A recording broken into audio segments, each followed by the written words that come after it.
Mecca, a city in the Arabian Peninsula, known as the birthplace of the Prophet Muhammad and the holiest site in Islam.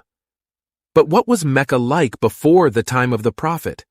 In the first chapter of Martin Ling's The Life of the Prophet Muhammad, we are introduced to the story of the house of God. According to Islamic tradition, Abraham was commanded by Allah to leave his wife Hagar and their infant son Ishmael in the barren desert valley where Mecca now stands.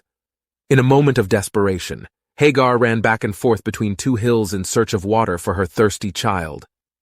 The biblical book of Psalms refers to a place called Baca, which is believed by some scholars to be another name for Mecca. The verse reads, "Blessed are those who dwell in your house. They will still be praising you. Blessed are those whose strength is in you, whose hearts are set on pilgrimage. As they pass through the valley of Baca, they make it a place of springs." Miraculously, a spring of water called Zamzam erupted from the ground, providing them with sustenance. Over time, the area around the spring became a stopping point for caravans traveling through the region.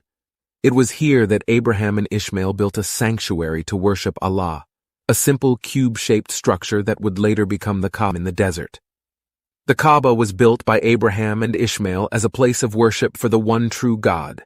But over time, the people of Mecca began to introduce idol worship and other forms of polytheism. The Kaaba became a center for pagan worship, with people making pilgrimages to the site and performing various rituals and sacrifices.